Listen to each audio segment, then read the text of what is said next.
ఇక ముఖ్యమంత్రి గారు కొడుకు మాట్లాడాడు. అది ఒక ఇంటర్నేషనల్ వేదిక. అదాని కానీ, గూగుల్ కానీ, లేకపోతే ఎయిర్టెల్ కానీ, దానికి సంబంధించినటువంటి ప్రతినిధులు వివిధ దేశాల నుంచి, అలాగే కొంతమంది ప్రముఖులు ఇతర రాష్ట్రాల నుంచి ఈ వేదిక మీద ఉన్నప్పుడు,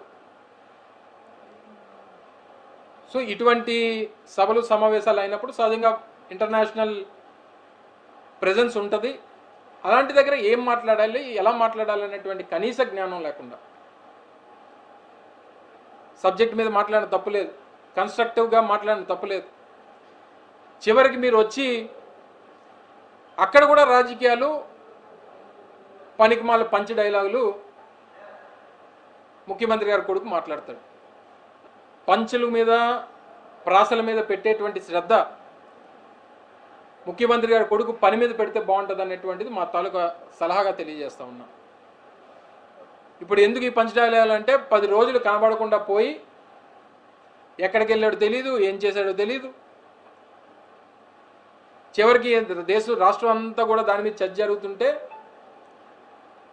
ఈరోజు విశాఖపట్నం వచ్చిన తర్వాత ఈరోజు నేను కుటుంబ సమేతంగా నేను షికార్కు వెళ్ళానని చెప్పి ఈరోజు ట్వీట్ చేస్తాడు. మిమ్మల్ని కుటుంబ సమేతంగా ఎవరు వెళ్ళొద్దని అనలేదు, మీరు ఇక్కడే ఉండి మీరు సాధించేది కూడా ఏం లేదు. కానీ ఆ మొక్కేదో ముందు చెప్పుంటే నీ మీద ఇంత చర్చ జరగదు కదా. 7 మంత్రులేమో సింగపూర్, ముఖ్యమంత్రి గారి కొడుకేమో ఇంకొక ఊరు, ముఖ్యమంత్రి గారేమో హైదరాబాద్, ఉప ముఖ్యమంత్రి గారేమో పాపం వారి హాస్పిటల్. మరి రాష్ట్ర పరిపాలన, రాష్ట్రంలో ఎక్కడ కూడా పరిపాలన అనేటువంటిది లేదు, ప్రజలందరూ కూడా ఇబ్బందులు పడేటువంటి పరిస్థితి ఉంది.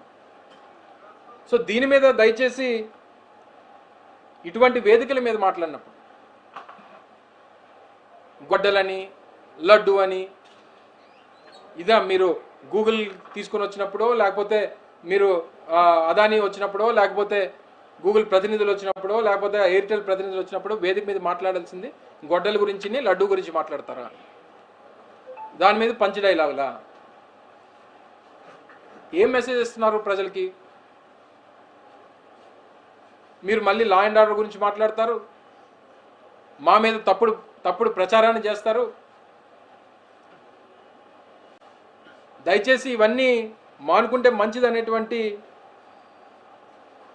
విషయాన్ని ఈ సందర్భంగా ప్రభుత్వ పెద్దలు తెలియజేస్తూ ఉన్నాం.